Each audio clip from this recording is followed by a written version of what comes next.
munyumve neza hano nari ngeze. Hari muvumiri hano hanze. Abantu z'ibinyama, nimukabishinge n'inyigisho ziri mu bapasteri.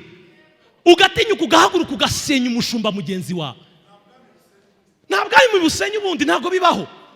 Niyo yakora ikosa ureba uburyo uritagatifuza, ureba uburyo bikosoramo nk'umunyabwenge. Kirazira. Ngo bakristo nimukagende. Birirwa bibabwira, barabibabwira. Umva mbabwire. Abantu z'ibinyoma. Iyo umuntu afite icyo udafite, abazi icyo wowe utazi. Bishatse kuvuga iki kugira ngo kimukureho nuko ugenda ugaca bugufi imbere ye. Akakwigisha. Ituro byawe ikintu rikora ryubahisha amavuta ari ku mukozi w'Imana. Banyarwanda mwitoza ibyo bintu. Hari ibibazo byanyu bitazakemurwa n'ibindi, bizakemurwa n'ijambo riturutse mu kanwa k'umuhanuzi. Ikibazo ufite buretse gustress Imana ngo nigikore, banza urebe ntago kiva mu kanwa k'umuhanuzi. Kuko hari ibitangazo ujya gushakira ku Mana, Imana yabishyize mu kanwa k'abahanuzi.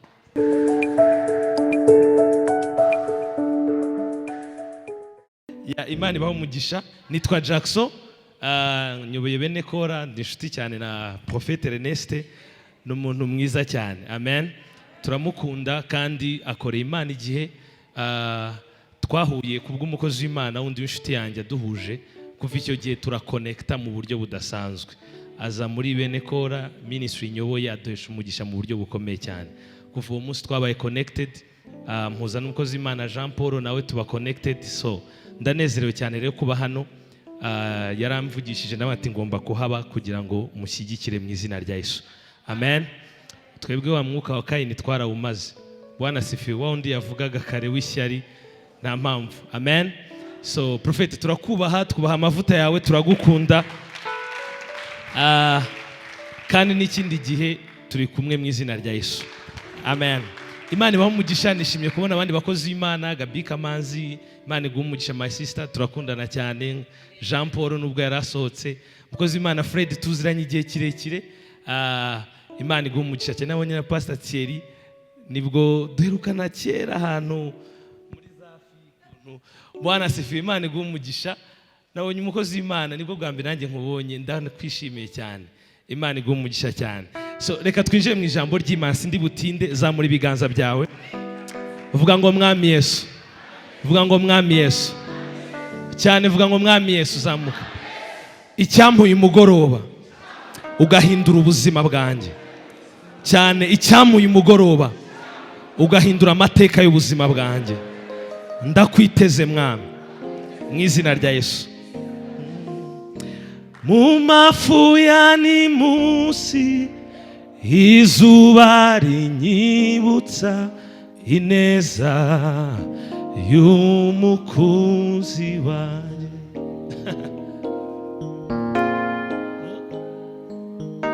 Kimisi nikabishobora kunanya n'umukunzi wanjye.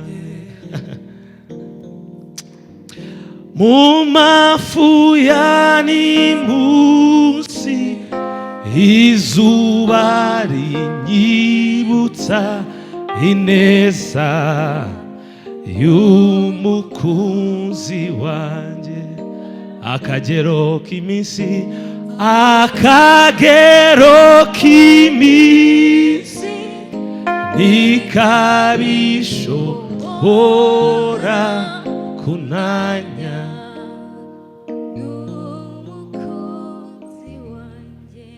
Reka dusome Abami ba kabiri.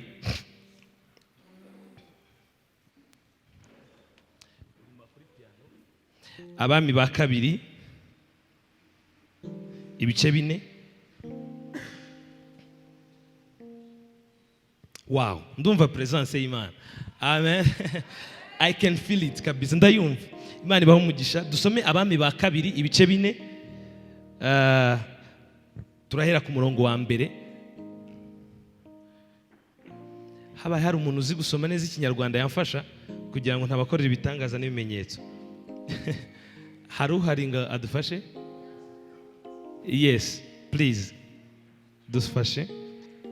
Abami ba kabiri ibice 4 turahera ku murongo wa mbere. Marabashanda mu izina rya Yesu. Yego. Ijambo riravuze ngo ni abami ba kabiri ibice 4 duhereye ku murongo wa mbere. Haravuze ngo bukeye umugore umwe wo mu bagore b'abahanuzi asanga Elisa aramutakambira ati umugaragu wawe ari we mugabo wanjye yarapfuye. Kandi uzi ko uwo mugaragu wawe yubahaga Uwiteka, none umwishyuza araje arashaka kujyana abana banjye bombi ngo abagire imbata ze. Kabiri, Elisa aramubaza ati none se mugirene mbwira nimba hari icyo ufite imuhira. Nawe ati umuja wawe ntacyo mfite imuhira keretse agaherezo kutuvuta. Keretse agaherezo kutuvuta. Juste gato. Gatatu haravuze ngo aramubwira ati genda utire ibintu birimo ubusa baturanyi bawe bose, ariko ntutire bike. Kane, maze winjire mu nzu n'abana bawe ukinge utwo tuvuta udusuka muri ibyo bintu byose, ibintu byose, ikintu cyose uko cyuzuye ukibike. Gatanu, nuko amusigaho yinjirana n'abana be mu nzu, arakinga, bamuzanira ibyo bintu asukamo. Nuko ibyo bintu bimaze kuzura abwira umuhungu we ati ongera unzanire ikindi kintu. Nawe aramusubiza ati nta kindi gisigaye. Uwo mwanya amavuta arorera kuza. Irekereraho mu izina rya Yesu. Reka dukomere Imana amashyi. Mananduburira amaso yanjye ku misozi, mbega utabarwa kwanjye kwava he mubi. Kuwiteka niho gutura ku Mana yaremye ijuru n'isi. Kuwiteka niho gutura ku Mana yaremye ijuru n'isi. Yesu abaha umugisha. Nababwiye nitwa Jackson, ndi umugabo ndubatse, mfite umugore umwe mwiza cyane. Muvuge ngo amen. Abo nkaho udafite amena, utavuze amena ufite ishyari. Mfite umugore umwe, mfite n'abana 4, ariko hamaze kuza umwana umwe. Urumva ko nyifite akazi ko gukora. Bwana asifiwe.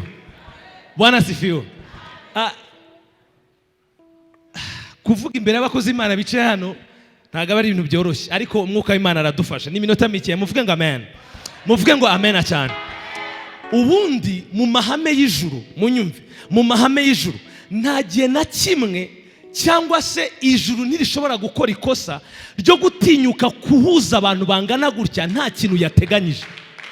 Mu busanzwe, mu yandi magambo, ijambo ry'Imana ribivuga ngo aho 2 cyangwa 3 bateraniye, ni itegeko ko Imana imanuka ikagira ibyo ikora. Kandi Imana yamanutse ntabwo ishobora kumanuka ngo isubireyo itagize icyo ikora. Nk'uko imvura ishobora kumanuka n'isubireyo ngo idatoheje ubutaka, ni nako Imana yahuje abantu bangana gutya ntibashobora gusubirayo nta kimana yakoze. Munyumve neza. Biba byiza rero kuza mu nzu y'Imana, kuza mu materaniro ufite umutima ukinguye.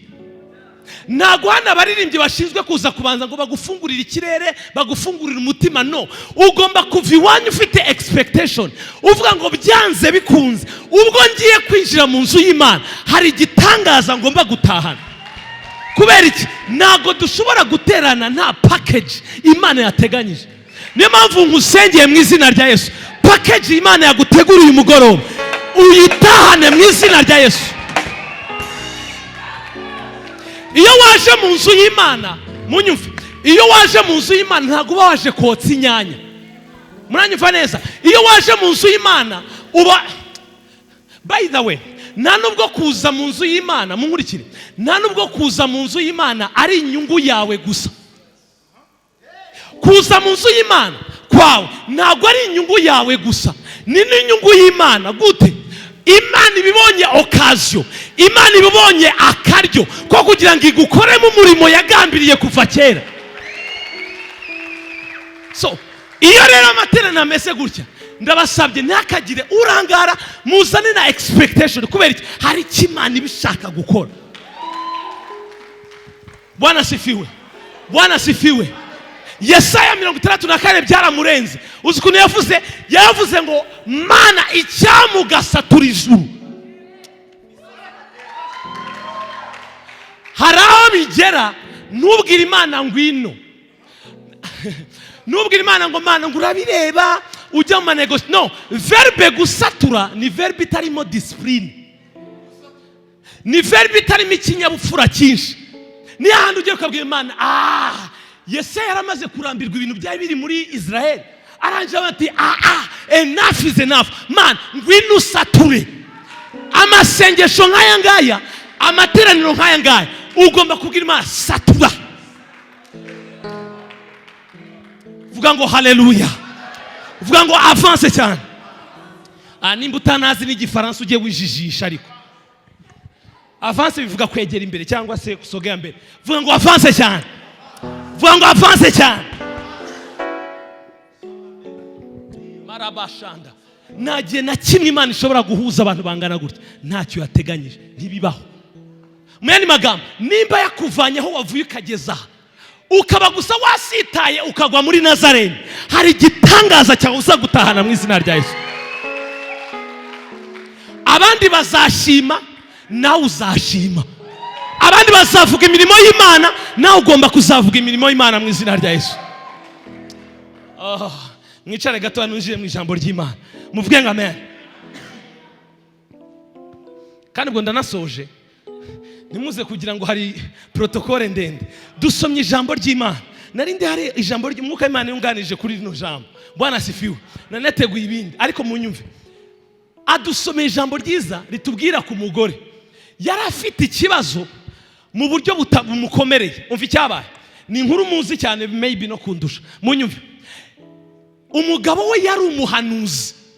Mbisubiremo, umugabo we yari umuhanuzi, arangije arapfa. Amaze gupfa asiga umugore mu madeni. Umva icyabaye, abari bamufitiye ideni baza gufata abana be. Umugabo we wapfuye ari umuhanuzi. Munyumve, arangije bakimara kuza gushaka gufata abana be, umugore ikintu yakoze ni iki? Yagiye kurebera Isa. Ntabwo yagiye kureba mu byara we, ntabwo yagiye kureba mu yomba we, ntabwo yagiye kureba anti, yagiye kureba apana umuhanuzi, ahubwo yagiye kureba amavuta. Munyumve neza, bwira mugenzi wanjye amavuta. Ndikubabwira ku mbaraga z'amavuta, niyicarire gusa. Kubera iki? Reba abakozi Imana bateranye hano, amavuta ari muri nonzu ntago yapfa. Ubundi Imana yigusiga, munyumve neza, iyo Imana ije kusiga abantu bayo, ibasigira kubw'umurimo runaka. Amavuta adafite responsibility ntabaho. Amavuta Imana ijya gusiga, wibuke Yesaya 61 na Yesu yarakivuze igihe yari amaze kuva mu butayu mu gice cya 4 cya Ruka. Aranje afata igitabo muzinga arabasomera ngo umwuka w'Uwiteka Imana ari kuri nge, ngo yansigiye kugira ngo mbwirize ubutumwa bwiza, mbwira bari mu nzu y'imbohoke bata. Nuko ngo amavuta azana responsibility. Makuta kapataya. Munyumve neza abanyarwandakazi. Iyo umuntu abwiriza gutya ntago ari kubabwira mwenyine. Iyo umuntu abwiriza gutya abavugana n'imyuka, spirits. Hari message mbafitiye abanyarwanda. Muvuge ngo amen. N'imyuka iri mu kirere cy'u Rwanda. Munyumve neza. Ubundi buri generation cyangwa se generation, buri rubyaro Imana iselectinga abantu. Buri rubyaro Imana iranominatinga. Hari abantu Imana isettinga apart, ishyira ku ruhande yitoranyirije kugira ngo abo bazagaragaze gukomera kw'Imana. Mwene magambo, ntabwo Imana itoranya umuntu kuko yabuze icyo ikora. Nta nubwo itoranya umuntu kugira ngo wa muntu azaza akandagire ku bantu. Umva ukuntu Imana ikora. Imana itoranya umuntu, hama mbiciye muri uwo muntu Imana ikaburesinga abantu. Munyumve neza, Imana yahisemo Abrahamu. Umugisha Imana yatekerezaga guha Abrahamu ntago ari uw'ijana ku ijana, kuko yaramubwira ngo muri wowe. Yashatse no kwicira ku ruhande, Imana amubwira ngo sibyo, kubera iki? Nateganyije muri wowe amahanga yose azahabwa iki? Umugisha, biciye mu mugabo umwe. Mwene magambo, iyo umuntu umukozi w'Imana, Imana yanointinze a prophet, umukozi wayo ntago imwanointinga kubw'inyungu z'umukozi w'Imana, oya imusiga kubw'inyungu z'abantu. So abantu rero nibo bagomba gusobanukirwa, barabyaza ya mavuta umusaruro gute, kuko Imana yatanze amavuta, kuko amavuta ni igisubizo kuri sosiyete. Ikiba gisigaye ni abantu basigaye kudiscoveringa ni gute twa maximiza, ni gute twabyaza umusaruro amavuta Imana yadushyizemo. Nicyo kibazo cy'abanyarwanda, kandi abibabwira mwene muzigura ntahe. Muvuge ngo amen. Turacyakundana. Ubu arabatangiye gutekereza, ararangiza ryarara, ndangiza, dore ndabimanuye. Umva ikintu gikomeye, mukozi w'Imana, amavuta ararutana. Uyu mugore twasomye, umugabo we yari umuhanuzi. Muranyumva neza, yari umuhanuzi, apfana ideni, kandi icyo yasigiye umugore we twari utuvuta. None ko twasomye ino nkuru, Elisa aza gutanga igisubizo cy'ikibazo, yakoresheje iki? None wa muhanuzi yari ari hehe ko yari afite utuvuta mu nzu?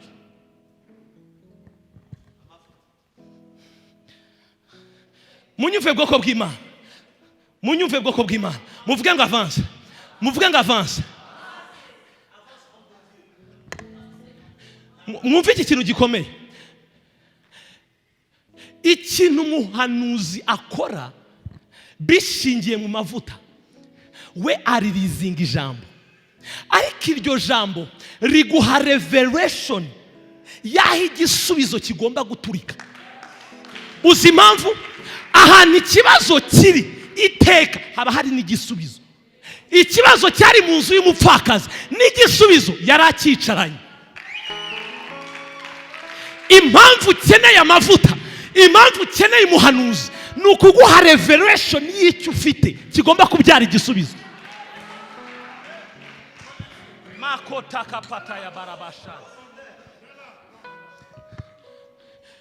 Gira mugenzi wawe mubwiye, you need a prophet. Ukeneye umuhanuzi. Munyumve, umuhanuzi hari avuga ngo bazanye ubuhanuzi. Ubundi umuhanuzi cyangwa ubundi presence y'umuhanuzi ubundi ubwayo ni message. Mbere yuko umuhanuzi avuga, presence ye ahana kandagiye gusa. Prophet, umunsi umwe Samuel yagiye kwa anointinga David Bethlehem. Munyumve, ati kandagira Bethlehem, uzi cyabaye? Abaturage baje kumubwira, uje i Bethlehem gukora iki? Ko atari umunsi w'ibitambo. Bishatse kuvuga iki? Kugera kwa Samuel i Bethlehem byari bifite icyo bivuze. Nta muhanuzi upfa kugenda gusa, ntawubaho. Umuhanuzi agenda hari move. Kubera iki? Umuhanuzi agenda na presence y'Imana, agenda n'isanduku y'Imana.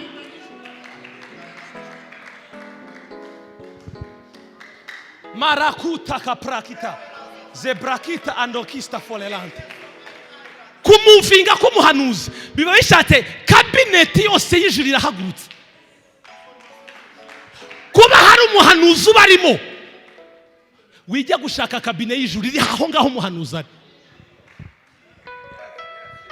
Ibaze iyo uriya mupfakazi ajya kureba anko wiwe. Reka mbashoke ba Kristo muri hano, reka mbashoke. Muvuga ngo amen, mbabwira ka. hari ibisubizo mujya gusaba Imana byaravuye ku Mana biri mu kanwa k'abahanuzi.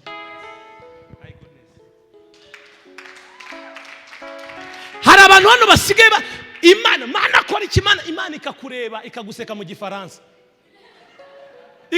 Nkawe wagize ihishurirwa ko igisubizo cye nagisize mu kanwa k'umuhanuzi.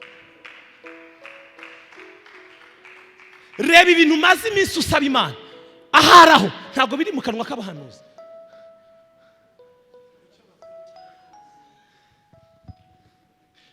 Imbaraga z'amavuta. Imana isiga umuntu kugira ngo iblessing abantu.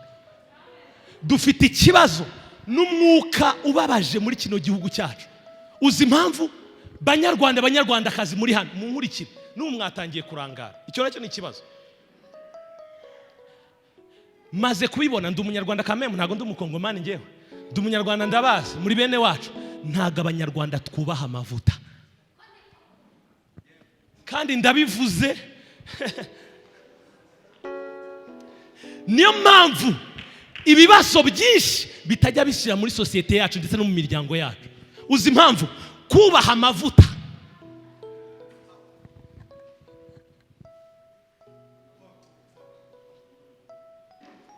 Nimba hari ikintu kidafite meaning, hari abantu rero batangiye kurangara, mwirangara mu nkurike, nanjye ndabategereza mu ndebe neza kuko ndashaka mu byumve, kuko ni mu byumva muraza kumenya umuhanuzi. Ndi hano kugira ngo ntegurire inzira umuhanuzi ugiye kuza.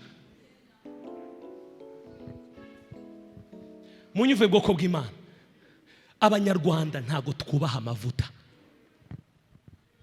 Nimba hari ibintu bisuzuguritse bigayitse kuba umukozi w'Imana ukumva reka mbabwize ukuri, nimba hari ikintu cyo kubaha n'abakozi b'Imana.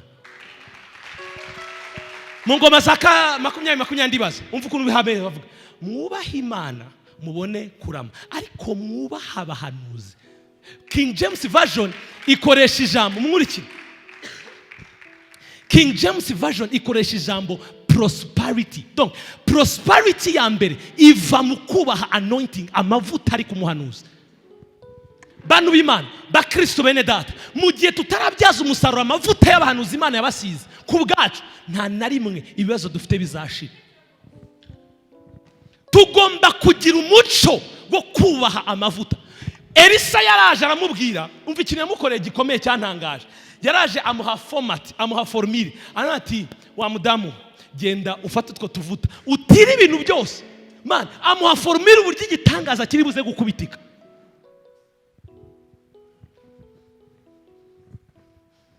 Abahanuzi batanga formula. Hari abantu bapinga ngo ubuhanuzi ni biki, ubuhanuzi ni biki. Ubuhanuzi, reka mbabwire, ubuhanuzi iyo bwabuze mu itorero rirayoba. Can I say it again? Ubuhanuzi iyo bwabuze mu itorero burayoba. Uzi impamvu? Mu Efeso 2 tubwira ngo itorero ryanyu ryubatswe ku ntumwa n'abahanuzi. Ikindi nshaka kubabwira, umwuka wa gihanuzi n'ingaruka nzabigishaho neza. Umwuka wa gihanuzi niwe ugomba kuba umwuka urangiza ino period yo gutegura kuza kwa Kristo. Nkuko Yohana ari we wabanje urangurura, ni nako akeneye umuhanuzi kuza akavuga ati Yesu araje, Yesu araje. Iyo rero mwirukana abahanuzi biransetsa. Bwoko bw'Imana, bantu b'Imana, twubaha amavuta.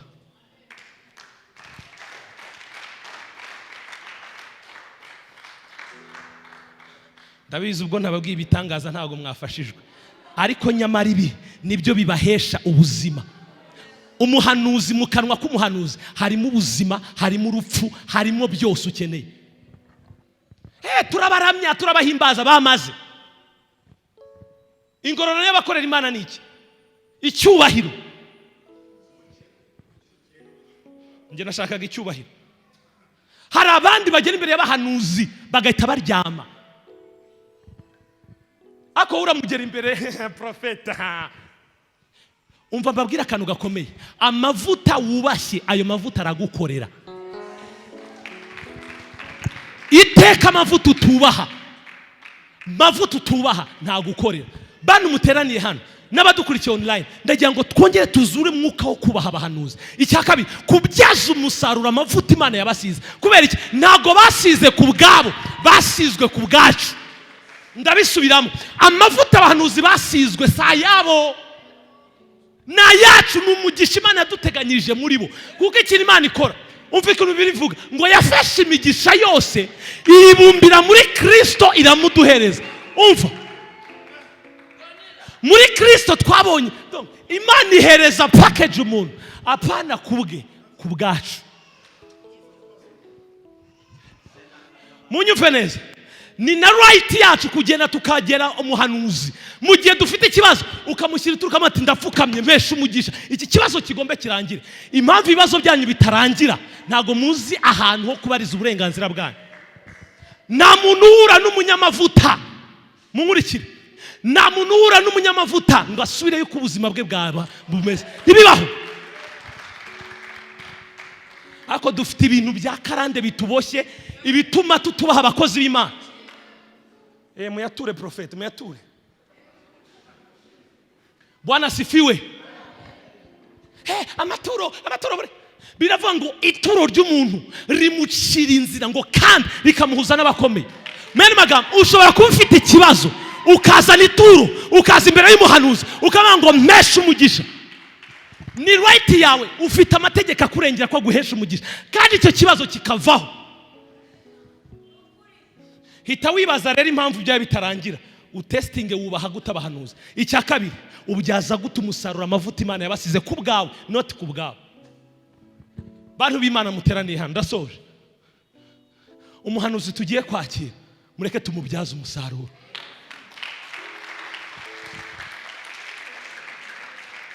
Nta gihe na kimwe Imana ishobora guteranya abahanuzi bangana gutya.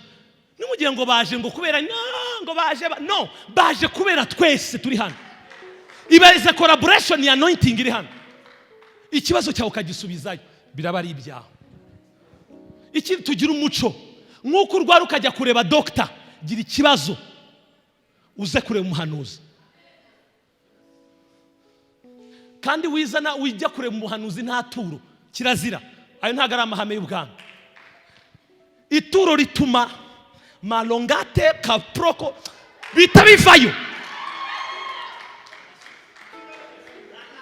Malalanso.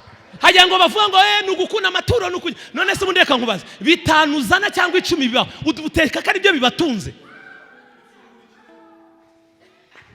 Ituro byawe ikintu rikora, ryubahisha amavuta ari ku mukozi w'Imana.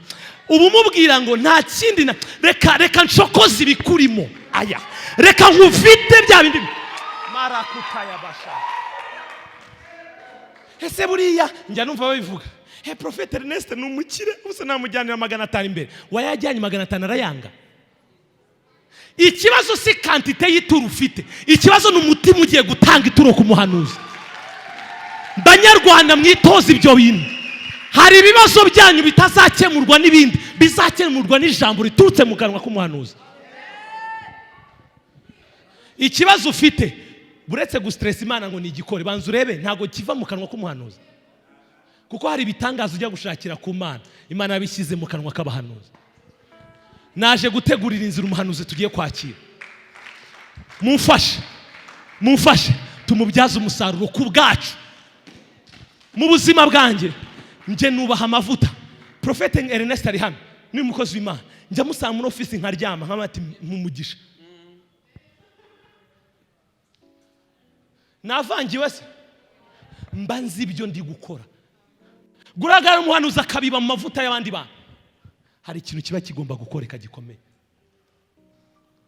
Bantu b'Imana, mureke twubaha abahanuzi, mureke twubaha amavuta, mureke duhesha agaciro amavuta, mureke gutwarwa n'izi muvuma ziri hanze ngo abahanuzi b'ibinyoma barahagurutse. Abahanuzi I receive it. This is a prophetic. Ndabyakiriye mu izina rya Yesu.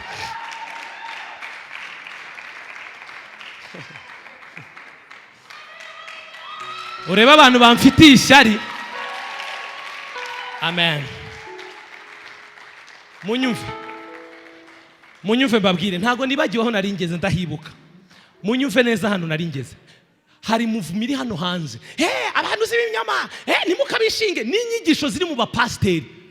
Ugatinyuka ugahaguruka ugasenya umushumba mugenzi wawe. ntabwo ari mu busenyi ubundi ntabwo bibaho. Niyo yakora ikosa ureba uburyo uritagatifuza, ureba uburyo ubikosoramo nk'umunyabwenge. Kirazira ngo bakristo nimukagende birirwa bibabwira, barabibabwira. Umva mbabwire, abahanuzi b'ibinyoma, reka mbabaze, ubundi abahanuzi b'ibinyoma igihe twabavugiye barashize cyangwa bariyongereye? Munsubize nimwe mbaza, bariyongereye cyangwa baragabanutse? Uzi igituma biyongera nuko tubavuga cyane. Umva ikizamaraho abahanuzi b'ibinyoma, umva ikizabamaraho. Munkurikire, umva ikizamaraho abahanuzi b'ibinyoma nuko tuzafata abahanuzi b'ukuri tukabashyigikira kugeza igihe abahanuzi b'ibinyoma kugeza igihe abahanuzi b'ibinyoma babona b'ukuri bagahunga, kuko nta mucyo, nta mwijima uturana n'umucyo.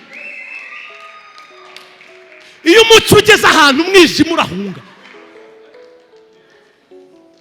Kandi ikintu ushaka kubwira abantu, muri uru Rwanda dufite abahanuzi. Muri uru Rwanda dufite abahanuzi. Muri aba bahanuzi ndabivuga ku maguru yanjye abiri, Prophet Ernest ari muri abo bahanuzi muri iki gihugu.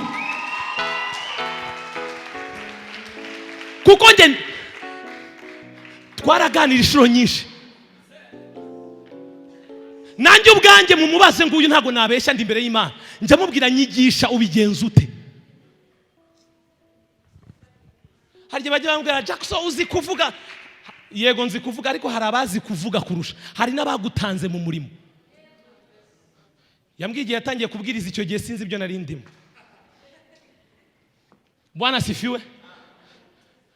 Wubahe abantu bakubanjirije. Icya kabiri, reka mbabwire akantu gakomeye, nibyo mpora mubwira. Naramubwiye ngo umuntu ufite ikintu ntafite abazi icyo ntazi. Reka subiremo, iyo umuntu afite icyo udafite abazi icyo wowe utazi. Bishatse kuvuga iki? Kugira ngo ikimukureho nuko ugenda ugaca bugufi imbere ye akakwigisha, ukiga. Gabanya ubwibone bwawe, ukeneye kwiga. Dukeneye kubaha abahanuzi, dukeneye kubabyaza umusaruro. Banyarwanda, umunsi twahagurutse tukabyaza umusaruro abahanuzi Imana yadusigiye, muhaguruke ku maguru yanyu abiri. Muhaguruke ku maguru yanyu abiri. Mu mafu ya NIMUCE izuba rinyibutsa ineza y'umukunzi wanjye. Akagero k'iminsi ntikabishobora kuntanya n'umukunzi wanjye. Tugiye kwakira umuhanuzi w'Imana, munyumve. Tugiye kwakira umuhanuzi w'Imana. Ndabasabye, tangira utegura umwuka wawe. Marakuta ya bashanda, munyumve. Mwirangara munkurikira, tangira utegura umutima wawe. Bwira Imana uyibwiye ngo Mana, uyu mugoroba sinza kuva muri nonze uko nayinjiyemo. Tangira ukingura umutima wawe. Aharaho ikibazo cyawe kiri mu kanwa kiwe, igisubizo cyawe ukeneye Imana yagishyize mu kanwa kiwe. Icyamuye umugoroba ugafungura umutima wawe, icyamuye umugoroba ukabwira Imana, Mana gira ikintu ukora ku buzima bwanjye. Icyamuye umugoroba Imana biciye mu muhanuzi wayo, Imana ikagira ikintu ikora. Maramashata, zamura ijwi ryawe utangira usenge. Tugiye kwakira umuhanuzi w'Imana. Nimba uzi gusenga mu ndimi, zamura ijwi ryawe, ariko tangira witeguye ubwira Imana, Mana nditeguye ko hari icyo ukora ku buzima bwanjye. Maramashanda ya NIMUCE izuba rinyibutsa ineza y'umukunzi wanjye. Akagero marabashata koprakata ya marabasha mesuprakata ya marabasha oramashanda rabasha. Zamura ibiganza byawe ahantu uri. Bibiri iravuga ngo uwakira umuhanuzi mu rwego rwa gihanuzi ngo yakira n'ingororano z'umuhanuzi. Mumfashe twese twongeye tuzamura ibiganza byacu. muri no presence y'Imana. Nababwiye ngo umuhanuzi agenda na presence y'Imana. The cupboard of God. Icyubahiro cy'Imana kijyana n'umuhanuzi. Ndazi neza ko uyu mugoroba ubuzima bwacu buza guhinduka. Mufashe twese dukomere Imana amashyi, tuyivugirize impundu, twakira umuhanuzi. Okay.